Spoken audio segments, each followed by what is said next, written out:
Florida State dominated Kent State, and it was expected. But they've also earned respect because they play hard no matter what. We're going to talk about why this Florida State team is different.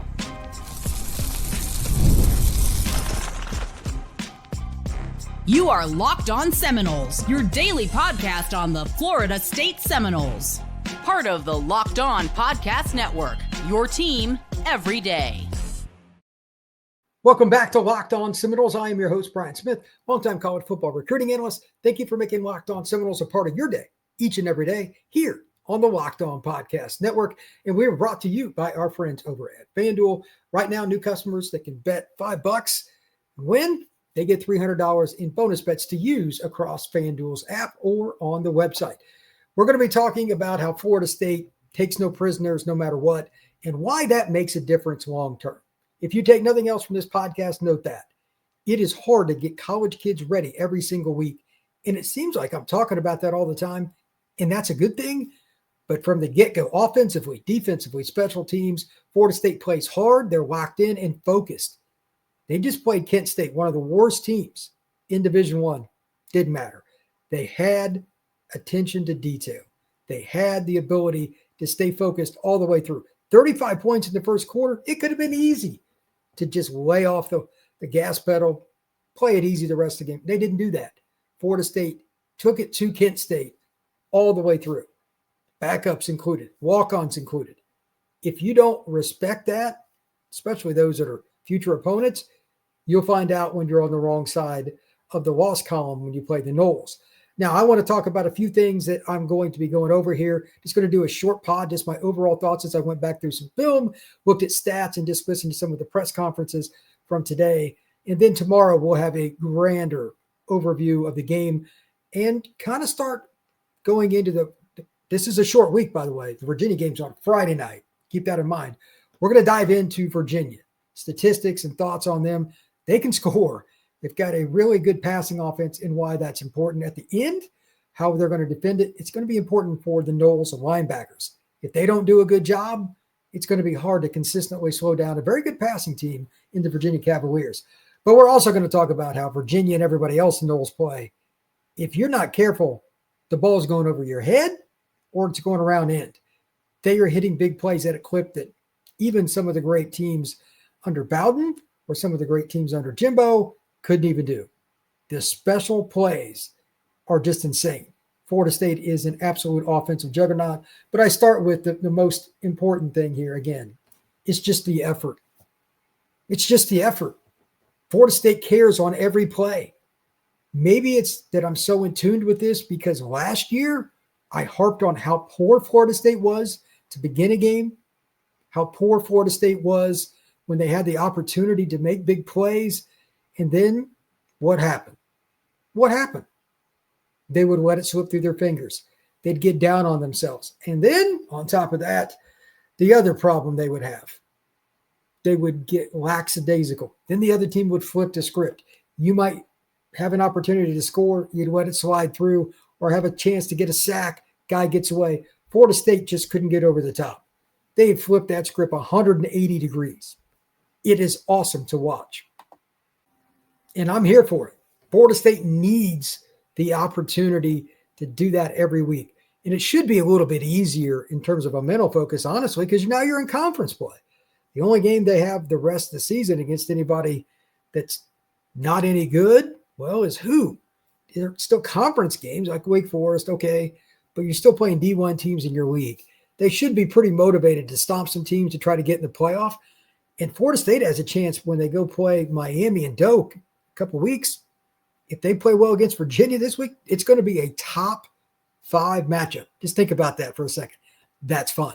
Now let's kind of go over a few things here in regards to what I expect out of the big plays that they've shown and what they're going to show against Virginia. This is a fine line. You don't want to show too much against UVA before Miami. Of course, Florida State's coaches aren't going to talk about that in the press conference. I get it. How do you stay basic and still win on the road? Those two things don't normally go together. But here's my take on that. Florida State's offense, we'll start with that, then go to defense. They have to just continue to pound the football. Run game was better on the inside. especially like first play. Gavin takes it up the middle, sees a little seam to the outside, shoots out there along the right sideline, almost scores. That set the tone. I think they've got to run right at Virginia, continue that. And I'd like to see him get involved with the tight ends a little more. I don't know if Pittman's going to play, but Landon Thomas had a bunch of reps. That's a good sign. Maybe they use Marcus and Douglas. Maybe it's a throwback screen. I don't know. They'll mix in some things based off that inside zone, but everything in Gus's offense starts there.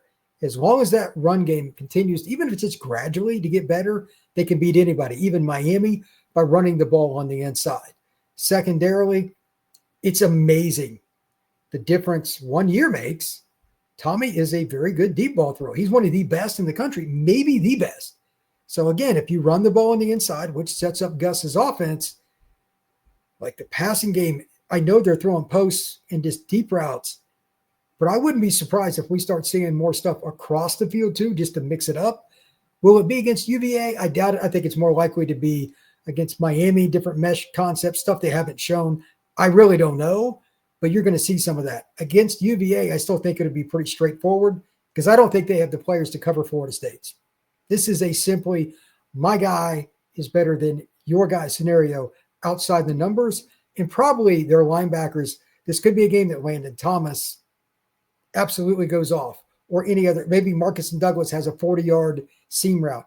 Anything like that is possible. And if Pittman plays, he's certainly another candidate as well. Now, when I come back, I want to talk about one other thing. If you look at all the positions on a football field, linebacker gets about the least amount of coverage.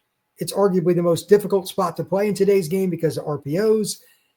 But this Florida State group is unheralded, and they're still the key to what Florida State has to do, not only against Virginia, but against Miami. That is next here on Locked On Seminoles. Today's show is brought to you by the Game Cap. If you are not checking out the latest hats and stuff like that, one of the reasons might be because it's over $30 to buy it. I've got a solution for you. So if you could go back and sit in Florida State versus Miami at any point in time, or go to the one this year, what hat would you be wearing? For me, it would be the Game. And these aren't just hats. These are hats that have retro designs that are really cool. Some of them, they had like the circle designs. Some of them are a little bit different, but they were really cool hats. I have one right now that's Florida State. It's a lot of fun. And when you use code LOCKED ON as a bonus, you can get one of these vintage hats for just $16.99. Again, instead of paying $30-$40 for a hat. So head to thegamecaps.com. That is thegamecaps.com. Go ahead and check out your circle design or retro design and use code LOCKED ON for an exclusive discount because legends wear the game. We are also brought to you by our friends over at FanDuel. FanDuel has an opportunity for you right now with the NFL season started. Bet $5, and if it wins, you get $300 in bonus bets. You can go out and bet on anything you want in the NFL, and we got all kinds of games coming up. Plus, you got Monday Night Football, and you have a lot of opportunities throughout the rest of the year if you want to go for a long-term AFC champion, MVP, rushing leader, halftime scores, or anything else. So, are you ready to play? Just download the FanDuel app, and you can visit FanDuel.com. That's FanDuel.com to place your first $5 bet. And don't forget about your local economy. The neighborhood stores, the neighborhood eateries. Like, I love going to coffee shops to work on Florida State stuff before I post here on Locked On Seminoles. You can do that and support your local people. Don't just go to the corporate places. And Square is going to be there for you to help out, because Square is always trying to get out there and support as well. Some of the places, just as an example, around Tallahassee, it's a lot of fun. I don't know what your favorite one is. Maybe it's somebody like the Bark. Maybe it's Newberry. But there's all kinds of places. The Black Dog Cafe in Tallahassee. There's a lot of different spots you can check out. And Square, they want you to go to those places as often as possible. There's all kinds of them around Tallahassee that are really cool, and you're supporting the people around you. So go to square.com/go/locked on if you want to learn more. But make sure, again, you check out your local neighborhood, and Square is there to help you with that. Thank you once again for making Locked On Seminoles a part of your day, each and every day here on the Locked On Podcast Network. I truly appreciate it. Now let's talk about the linebackers for a second, how they are very critical, not only for Virginia, but for the game against Miami. I touched on this a little bit last week. Coverages have to marry together. Your pass rush has to match what the back end's doing, etc. But in the middle are the linebackers. the unheralded guys. And Florida State has a bunch of different players. Herring's been pretty good. The transfer came in from Memphis, just as one example. Blake Nicholson, you have a ton of guys that have played on the edge and at middle. I don't want to discount it because there's so many good players. Even Jaden Parrish, a redshirt freshman, they've all been solid. But now if they can take that next step against good quarterbacks, because I'm telling you, Chandler Morris can spin it, and we all know that Miami's passing game can be very good too, very efficient. They throw a lot of intermediate to the middle of the field routes, especially the Canes. You got to be good at it to beat Virginia, but you got to be really good at it to beat Miami. So my question is this, Florida State fans, will the defense continue to be good just overall, and will they start taking the ball away in the middle of the field? If you want to be a great defense against quality competition, your linebackers and coverage got to start making plays. I mean, interceptions, deflections, and just making other teams' offensive coordinators not even want to try plays in that area. Florida State hasn't been bad at it by any means, but can they get to that elite level? Coverage in the middle of the field. Linebackers are where you get exposed more often than not. They're not as athletic. They're not as small. They're not as twitchy as corners and safeties. But that doesn't mean they can't be big-time contributors. I like this group. Maybe it's Cryer. Maybe it's somebody else. I don't know which player it will be. But somebody needs to set off an example against Virginia. And if they do, that's the kind of the final piece in terms of the coverage, because like Jerry in the back end and Jabril Rawls, and obviously they've just done such a good job. They had the one trick play. Kent State did a great job. I get it. But after that, they really didn't hit anything. Florida State is consistent, not letting the ball go over their head for the most part. You can't argue with that. They can just take away the middle of the field now. The front seven can really attack the line of scrimmage more. And the run defense has been pretty good anyway, but it'll make it easier. Teams will want to run more. They won't be trying to throw. So, again, do the linebackers start making more plays in the middle of the field? You're going to see more challenges. No doubt about it. The Canes definitely, and even Virginia can throw it. They're going to get opportunities. So I'm looking forward to seeing what Miami and Virginia try to throw at Florida State's secondary, because they have so many moving parts. And the Noles are so athletic in the deep secondary. I think there'll be a few challenges down the field, but the middle, some drag routes, maybe some tight end stuff over the middle. We'll see. I'm picking Florida State to get at least one interception in the middle this next game with a linebacker. I'm going to go with Nicholson. He's a guy that's been around the ball, and I think he's really adapted to the scheme. He's my pick to get an interception against Virginia.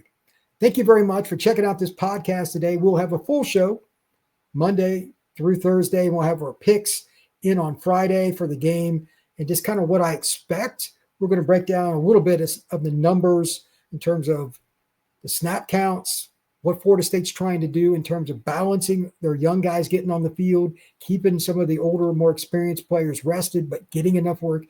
I think that Tony White and those guys are doing a good job. Same thing on the other side with Gus Malzahn and his staff. We'll break that down on Monday, and then we'll really start to dive in deeper with Virginia Tuesday through Thursday. I'm telling you, Virginia can throw the football. They threw for 380 this past game, and just overall, they have an offense that can cause some problems. So Florida State needs to dig in again and be mentally focused to get the W on Friday night in Charlottesville. This has been Locked On Seminoles. On a Sunday, we will see you again tomorrow.